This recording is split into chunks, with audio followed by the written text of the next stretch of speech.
오늘 말씀은 방금 봉독했던 마가복음 13장인데 특별히 13장 3절부터 13절까지 말씀을 통해서 끝까지 견디는 자는 구원을 받으리라 라는 제목으로 하나님의 말씀을 전하겠습니다. 오늘 말씀은 재난에 관한 말씀이 기록되어져 있습니다. 그래서 재난의 시작과 또 이 재난의 징조에 대한 말씀을 기록하고 있습니다. 또 어떻게 재난이 시작될 것인가, 그리고 그 재난이 시작되는 징조는 무엇인가에 대해서 말씀하고 있는 것입니다. 어느 때 이런 일이 있겠사오며 무슨 징조가 있사오리까? 이것은 예수님의 제자들이 예수님에게 묻는 질문인데, 쉽게 말해서 예수님, 재난의 시작은 어떠하고 그 재난이 시작되는 징조는 어떤 것이 있겠습니까? 언제 재난이 시작되고 그 재난은 어떤 것입니까? 라고 묻고 있는 것입니다. 예수님께서는 첫 번째 말씀하시기를 사람의 미혹을 받지 않도록 주의하라, 이렇게 말씀을 시작합니다. 여러분, 오늘 보니까 재난의 징조에 대해서 여러 가지를 말씀하시는데 제일 처음으로 하신 말씀이 주의하라 그랬어요. 이 주의하라는 것은 조심하고 경계하라. 그러니까 우리가 모든 일에 대하여, 모든 사람에 대하여 각별히 주의를 기울여서 조심해야 되고, 조심할 뿐만 아니라 그 일에 대해서 경계하라는 것이죠. 그런데 뭘 주의하라고 말씀했습니까? 사람의 미혹을 받지 않도록. 그 말은 마지막 때가 되면 사람의 미혹이 있다는 것이죠. 사람의 미혹을 받아서 그 미혹을 통해서 넘어지는 자들이 있게 된다는 것입니다.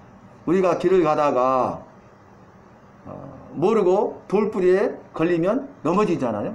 그죠? 바로 그와 같아요. 그래서 사람의 미혹을 받지 않도록 주의하라 그랬는데, 그 말씀이 어떤 말씀이냐면, 어떤 사람이 내가 그러라 하여 너희를 미혹할 것이다. 많은 사람들이 내가 그러라 하여 미혹하겠으며 많은 사람들이 미혹을 받으리라, 이렇게 말씀하셨어요. 내가 그러라, 그건 무엇이냐면 내가 바로 구원자 예수다, 내가 재림주 예수다 라고 사람들을 미혹하는 자들이 일어나게 된다는 것이죠. 그런데 한두 사람도 아니고 많은 사람들이 내가 예수라 하는 거죠. 내가 구원자고 내가 바로 성경에 약속한 재림주다 라고 말하면서 사람들을 미혹하는데, 너희는 그들의 미혹을 받지 말라는 거예요. 왜냐하면 많은 사람들이 와서 내가 그러라 미혹하는데 많은 사람들이 미혹을 받기 때문에 그래요. 지금 우리가 살고 있는 시대가 그렇지 않습니까? 그래서 우리나라만 보더라도 내가 재림주라 한 사람이 150명이 넘어요. 내가 재림주라는 거예요. 그러니까 2000년 전에 이 땅에 오셨고 십자가에 죽으시고 다시 살아나셔서 죄와 사망으로부터 우리를 건지신 구원자, 그리고 하늘로 가셔서 하나님 보좌 우편에서 우리를 위해서 친히 간구하고 계시면서 내가 때가 되면 다시 오리라 하셨는데, 그 때가 되어서 이미 다시 오셨다는 거죠. 그런데 오늘 말씀을 보면 그것이 얼마나 거짓된 말인가를 알 수 있습니다. 뒤에 말씀 보면 거짓 선지자들과 거짓 그리스도인들이 일어나서 기적을 행하고 너희를 미혹할 것이다 그랬잖아요. 그러니까 그들이 그냥 말로만 미혹하는 자가 있을 뿐만 아니라 그들이 기적을 행한다는 거죠. 마치 능력 있는 구원자 예수님처럼. 그래서 사람들이 그리스도 구원자인가 보다 라고 미혹을 받는다는 거예요. 그러나 너희는 그리스도가 구원자가 여기 있다 해도 믿지 말 것이요 저기 있다 해도 믿지 말 것이라 그랬어요. 왜냐하면 오늘 말씀을 보니까 재난이 시작되었지 재난의 끝은 아니잖아요. 주님은 언제 오십니까? 재난이 시작되어야 하고 그 재난의 끝에 주님이 다시 오시는 거예요. 오늘 말씀 보니까 재난의 징조가 무엇입니까? 라고 물으니까 민족이 나라가 나라를 대적하여 일어나겠고 곳곳에 지진이 일어나고 기근이 있으리라. 그러나 이것은 끝이 아니라고 옷을 박았어요. 그리고 그 다음 절을 보니까 이것은 끝이 아닐 뿐만 아니라 재난의 시작이라고 말씀하고 있습니다. 이게 시작점이죠. 이제 시작한 거예요. 그래서 시작이 되면 여러 가지 과정과 절차를 통해서 마지막에 이르게 되잖아요. 우리가 100m 달리기로 본다면은 출발선에 서 있는 거죠. 그리고 모든 준비를 다 마쳤어요. 그리고 이제 심판이 권총을 쏘기 직전이죠. 그러나 시작된 건 아니죠. 시작은 언제부터 시작됩니까? 권총 소리가 뻥 울리는 순간 달리기 시작하죠. 그러나 끝은 아니죠. 그래서 10m, 20m, 50m, 80m, 90m를 가도 끝은 아니에요. 끝은 어디입니까? 100m 결승점이죠. 그러니까 결승점을 통과하면 끝나요. 그래서 정말도 바로 이와 같다고 주님은 말씀하고 있는 것입니다. 여러분, 오늘 말씀의 특징이 뭐냐면 재난의 시작이 세 가지죠. 첫 번째는 뭐예요? 전쟁이 일어난다는 것이죠. 민족이 민족을, 또 나라가 나라를 대적한다는 거예요. 그래서 민족 분쟁이 일어나죠. 동족 상잔의 비극이 일어나죠. 뒤에 오늘 본문 말씀에도 그 말이 있었잖아요. 형제가 형제를, 아비가 그 자식을 죽는 데 내어주고 또 아들이 아비를 죽게 하리라. 그래서 민족과 민족이 분쟁하게 되는 거예요. 대적하고 싸우게 되는 거죠. 그리고 민족과 민족을 뛰어넘어서 이것이 나라와 나라 간의 싸움이 되는 거죠. 이게 무슨 말입니까? 세계 대전이 일어난다는 거예요. 여러분, 1차 세계대전이 일어났고 2차 세계대전이 이미 일어났잖아요. 역사적인 사실이죠. 그런데 3차 세계대전은 일어나지 않았죠. 그런데 모든 그 역사의 전문가들이, 역사자들이 뭐라고 말을 하고 있냐면, 우리나라가 1950년 6월 25일에 새벽에 6.25 전쟁이 일어났죠. 그래서 유엔군들이 참전했잖아요. 6.25 전쟁 때문에 세계 3차 대전이 아직 안 일어났다고 그렇게 말을 하는 거예요. 일리가 있는 말이죠. 그래서 그런 유엔군이 참전함으로 세계 대전이 될 뻔했지만 그 전쟁의 참상을 다시 한번 체험하게 되니까 전쟁을 일으키지 않는 거죠. 전쟁을 일으킬 수 없는 거죠. 그런데 3차 세계대전은 반드시 일어납니다. 왜냐하면 성경의 예언의 말씀을 보면은 중동에서 아마겟돈이라는 지역에서 세계 3차 대전이 발발할 것을 말씀하고 있지 않습니까? 그것을 유브라데 강가에서 일어나기 때문에 유브라데 전쟁이다, 이렇게 말을 합니다.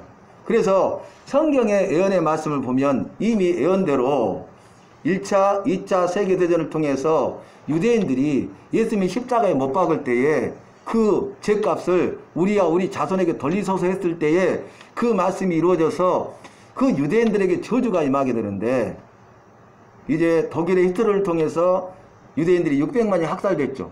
그리고 이제 로마위에서 나라가 망하고 2000년 동안 디아스포라 떠돌이 생활을 하다가 이제 건국했잖아요.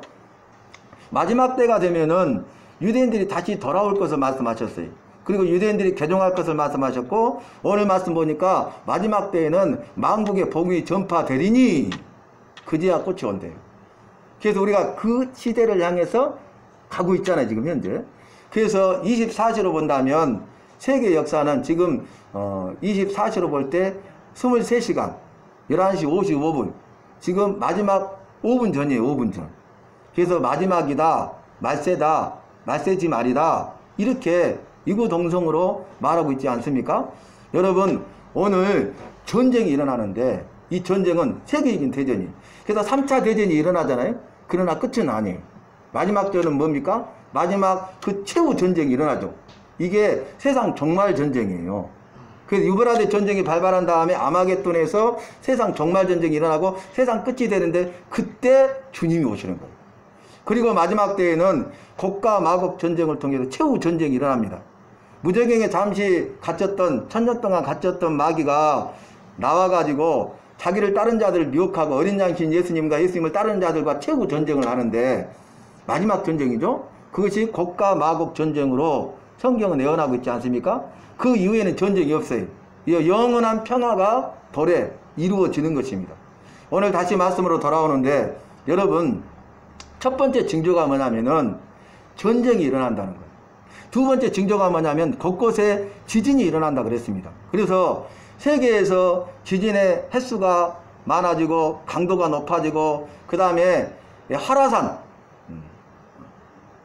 화산이 터질 위험이 있는 거죠. 그 다음에 휴화산 잠깐 쉬고 있는 거죠. 사산은 죽은 화산이잖아요. 근데 모든 화산들이 지금 다 살아나고 있잖아요. 활화산이 되고 있잖아요. 그리고 강도가 세지고 지금 그런 징조들을 연쇄적으로 보여주고 있는데, 세계 곳곳에서 동시다발적으로 이 일이 이루어지고 있습니다. 그 다음에 세 번째 징조는 뭐냐면은 이제 곳곳에 지진이 일어날 뿐만 아니라 기근이 일어날 것이다. 이 기근은 뭡니까?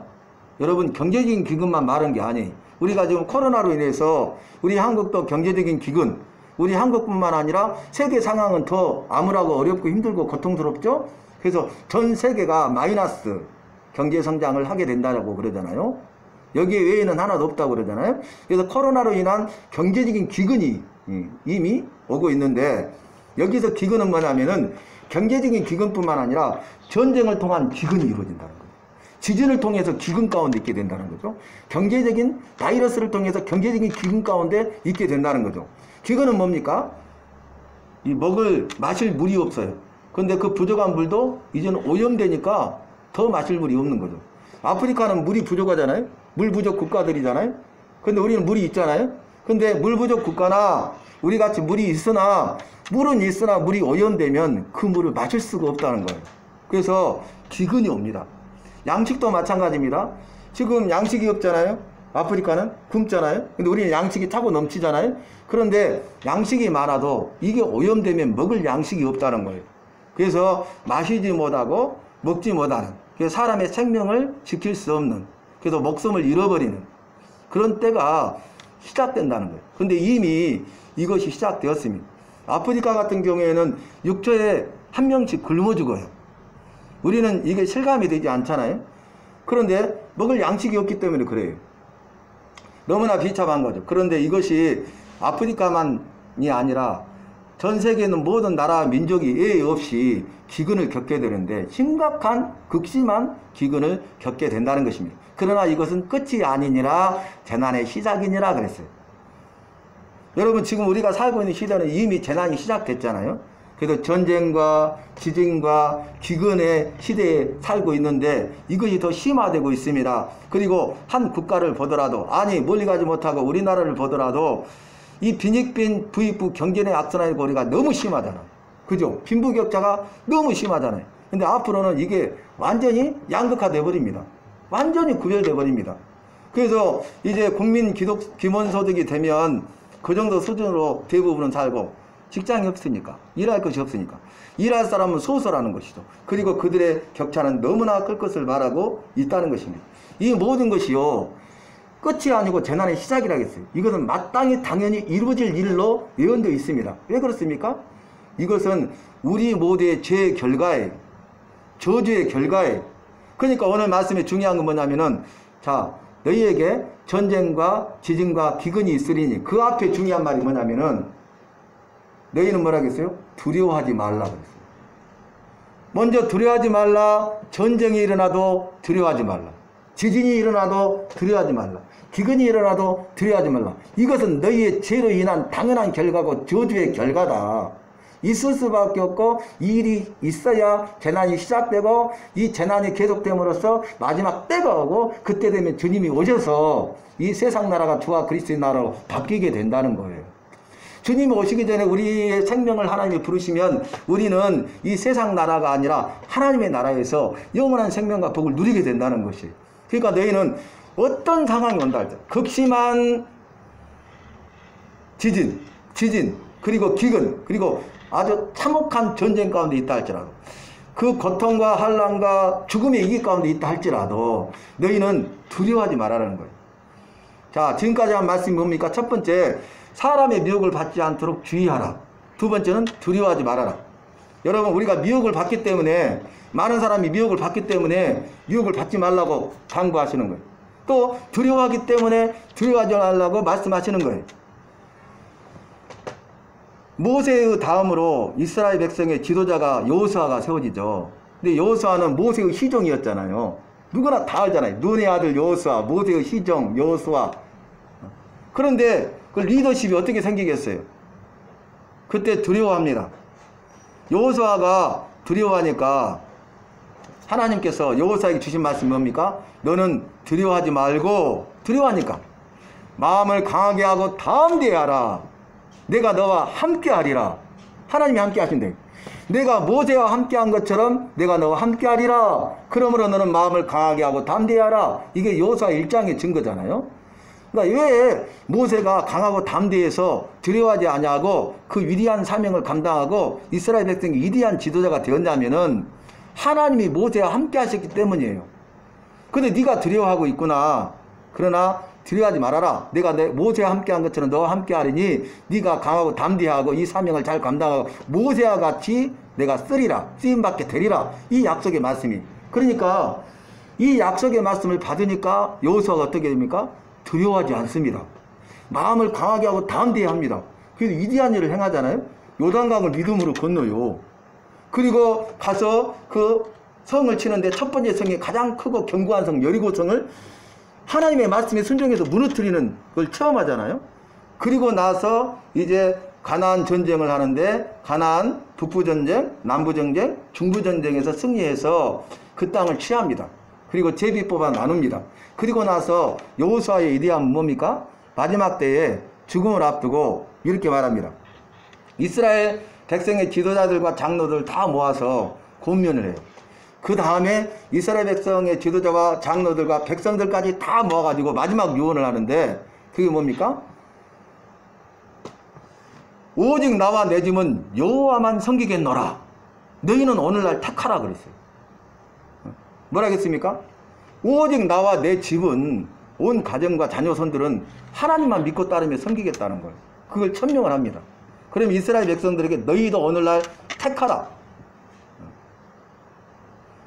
생명과 사망과 복과 저주가 너희 앞에 있나니 오늘날 너희가 택하라. 자, 생명과 사망이 있는데 택하라는 거예요. 복과 저주가 있는데 택하라는 거예요.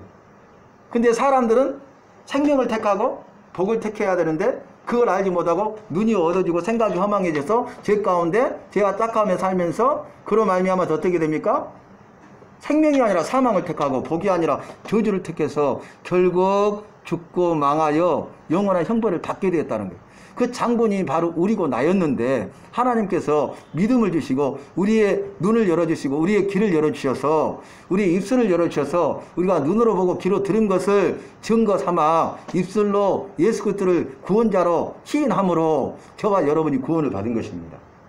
자, 사람의 미혹을 받지 않도록 주의하라. 두 번째는 두려워하지 말아라. 그 다음에 세 번째는 너희는 스스로 조심하라 그랬어요.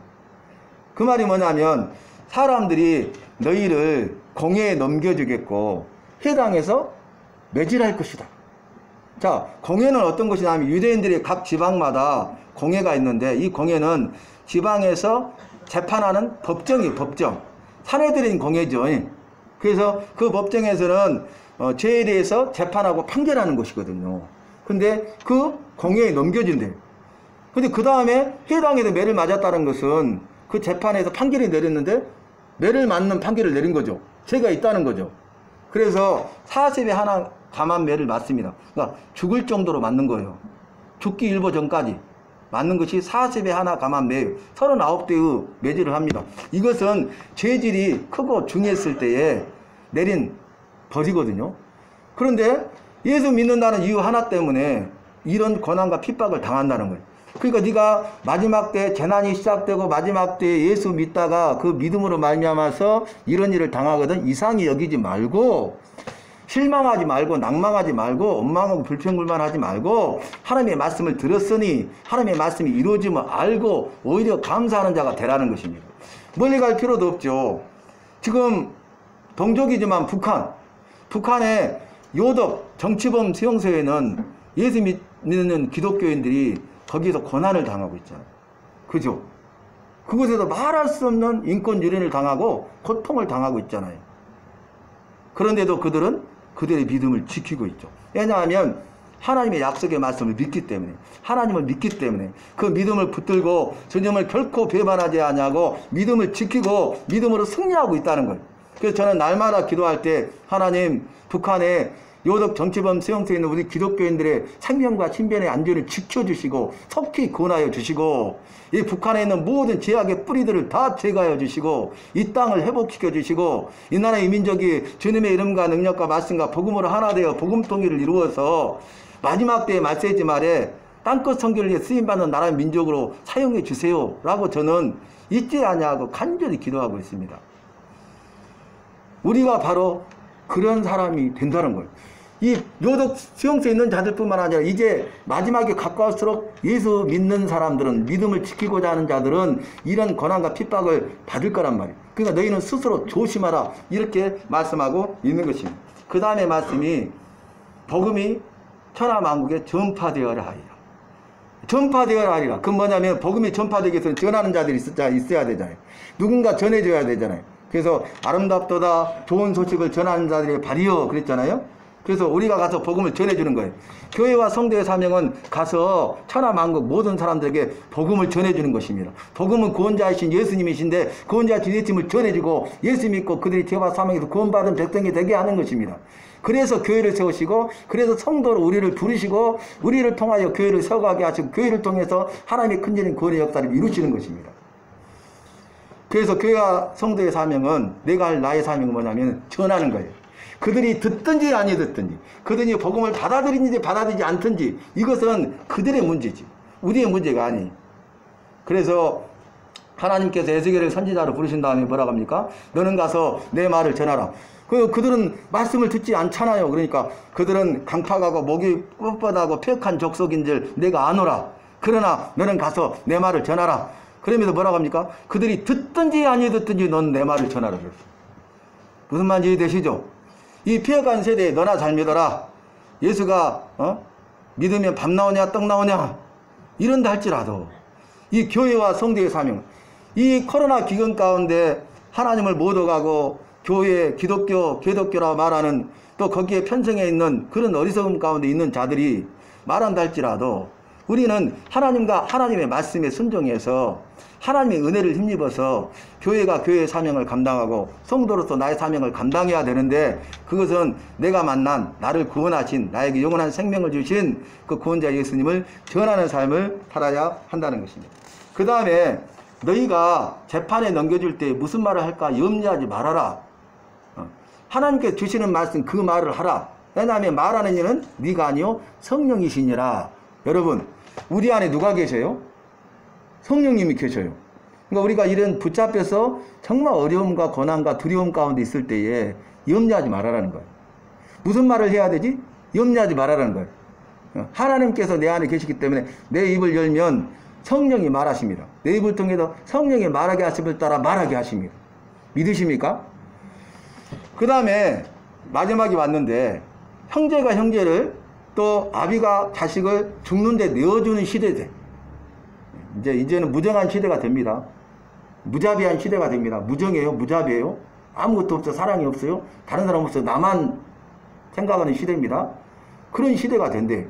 그리고 아들이 아버지를 대적하여 죽게 하리라. 그 다음에 말씀이 뭡니까? 내 이름을 위하여 네가 사람들에게 미움을 받을 것이다. 그러나 끝까지 견디는 자는 구원을 얻으리라. 오늘 말씀이 뭐냐면 끝까지 견디는 자는 구원을 받으리라가 오늘 말씀이. 여러분 우리가 지금 한 장 한 장씩 오늘 귀한 말씀 주셨잖아요. 우리에게 꼭 맞는 말씀을 주셨잖아요. 물은 끓이면 끓죠. 근데 100도가 돼야 끓잖아요. 전기기관차, 전기로 가는 기차 있잖아요. 전기기관차는 212도가 되면 움직이기 시작해요. 그런데 99도여도 물은 끓지 않습니다. 211도에도 전기기관차는 움직이지 않습니다. 100도가 되어야 물이 끓고 212도가 되어야 전기기관차가 움직여요. 그건 뭐냐면 여러분 끝까지가 중요해요. 정하신 때까지 끝까지. 오늘 구원을 받으리라 그랬는데 어떤 사람이 구원을 받습니까? 끝까지 견디는 자가 구원을 받습니다. 끝까지란 말이 중요해요. 여러분 우리가 믿어야 된다고 했잖아요. 저는 믿으시니까 너무 감사해요. 그런데 믿으실 때 잘 믿어야 된다고 했잖아요. 이단을 믿거나 잘못된 걸 믿으면 안 되잖아요. 잘하신 거예요. 믿으시고 잘 믿고 계시는데 끝까지가 더 중요하다고 그랬잖아요. 믿어야 되고 잘 믿어야 되지만 끝까지 믿어야 돼요. 우리가 마지막에 우리의 믿음을 개발하면 안 됩니다. 여러분 재난이 시작되잖아요. 그러니까 이것 때문에 사람들이요 주님을 배반하는 거예요. 자기 믿음을 지키지 못하는 거예요. 그래서 이제 이 까부르듯이 다 까불어버려요. 마귀가 키질해가지고 다 까불어버려요. 다 넘어져 버려요. 아까 미혹하는 자들이 어떻게 하는 자들입니까? 그들은 잘못된 길로 많은 사람들 인도해가지고 넘어지게 하는 자고, 그로 인해서 죽고 망하게 하고 지옥 가게 한다 그 말이. 그러니까 너희가 넘어져서 죽고 망하여 지옥 가지 않으려거든 사람의 미혹을 받지 않도록 주의하라는 거예요. 뒤에 오늘 13장의 뒤에 있는 결론의 부분이 뭔지 아십니까? 자, 재난이 시작되었죠 지금. 그리고 재난의 끝은 아니잖아요. 그리고 하나님의 말씀이 지금 이루어져 가고 있죠. 근데 오늘 우리가 받아야 될 귀한 말씀은 끝까지 견뎌야 된다는 거예요. 이건 쉽지 않다는 거죠. 견딘다는 거죠. 그래서 버티고 또 버티고 끝까지 버텨야 돼요. 견디고 또 견디고 끝까지 견뎌야 돼요. 그래야 구원을 받는데요. 그런데 그 견디는 게 뭐냐? 결론이 주님의 마지막 때 주신 말씀, 결론이 이 말씀이에요. 그런즉 깨어 있으라. 오늘 뒤에 본문에 세 번이라 그랬잖아요. 깨어 있으라, 깨어 있으라. 마지막 절도 깨어 있으라 그랬잖아요. 말씀하셨는데 한마디로 우리에게 주신 말씀이 뭐냐면, 저를 비롯해서 이곳에 있는 여러분 한 사람 한 사람이고 오늘 주님이 주신 말씀은, 야, 마지막 때가 시작되었잖아. 재난이 시작되었잖아. 재난의 끝을 향해서 가고 있잖아. 근데 네가 끝까지 견뎌야 구원을 받아. 끝까지 견뎌라. 근데 네가 끝까지 견딜 수 있는 방법은 깨어 있어야 된다. 깨어 있으면 미혹을 받지 않습니다. 깨어 있으면 스스로 조심합니다. 깨어 있으면 들어가지 않습니다. 사랑하는 성도 여러분, 오늘 말씀을 통해서 저와 여러분은 이 시대의 여러 가지 상황들, 앞으로 되어질 상황들, 이것은 마땅하고 당연한 거예요. 코로나가 또 이렇게 터지고 또 이렇게 되는 것도 우리가 지내놓고 보면 또 다른 하나님의 뜻을 발견하게 되고 오히려 감사하게 됩니다. 여러분, 미혹을 받지 않도록 조심하시고, 두려워하지 마시고, 스스로 조심하시고, 복음 전파의 사명을 감당하시고, 그리고 주님의 이름을 위해서 미움을 받아도 끝까지 견디는 자가 되십시다. 더 쉽게 말하면 끝까지 견디는 자로, 끝까지의 삶을 통해서 주님을 배반하지 아니하고 믿음을 지키고, 그래서 결국 구원받는 저와 여러분이 되십시다. 더 쉽게 말하면 깨어있는 삶을 살아서 끝까지 견디는 자로 구원을 받고 이 땅에서 구원받은 백성의 삶을 살아가고 주님 나라에서 주님이 주시는 영원한 생명과 복을 누리는 저와 여러분이 되시기를 예수님의 이름으로 축원합니다. 하나님 아버지, 감사합니다. 오늘 이곳에서 예배 드릴 수 있음이 주님의 은혜입니다. 사랑하는 성도님들 붙들어 주시고, 어떤 상황 가운데서도 전쟁과 기근과 죽음의 위기 가운데서도 주님을 배반하지 아니하고 우리의 믿음을 지키고 믿음으로 승리할 수 있도록 인도하여 주시옵소서. 믿음이 이기네 주 예수를 믿음이 온 세상 이기네 고백하게 하여 주시옵소서. 깨어있는 삶을 살아가는 교회와 성도들로 아름답게 이 마지막 때에 쓰임받을 수 있도록 역사하여 주시옵소서. 예수님의 이름으로 기도하옵나이다. 아멘. 주 예수보다도 귀한 것을 없는 찬송하시면서 준비하신 예물을 공헌하겠습니다. 세상 즐거움 다 버리고 세상 자랑 다 버렸네. 주 예수보다도 귀한 것은 없네. 이 세상 무기와 바꿀 수 없네. 영두굴 내대신 돌아가신 그 놀라운 사랑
드리시고 각종 예물 드리셨습니다. 하나님 아버지 감사합니다. 오늘 또 사랑하는 성도님들 주님이 소신기에 나오셔서 주일을 성사하여 예배로 영광 돌리게 하심을 감사하고 주신 말씀 믿음으로 받아 깨어있는 삶을 살게 하여 주시옵소서. 끝까지 견디는 자로 구원을 받아 구원받은 백성으로서 권세와 능력 있는 삶을 살게 하실 줄로 믿습니다. 하나님의 것으로 구별하여 11조 드렸사오니 주의 약속의 말씀처럼 한국에 쌓을 것이 없을 것도 채워주시고 사랑하는 성도님들 예비하신 은혜와 복으로 충만하게 다하여 주시옵소서. 병마 질고도 다 붙여주시고 영육 간의 강건함을 주시고 코로나로부터 지켜주실 줄로 믿습니다. 이사하고 이 모든 말씀 예수님의 이름으로 기도하옵나이다.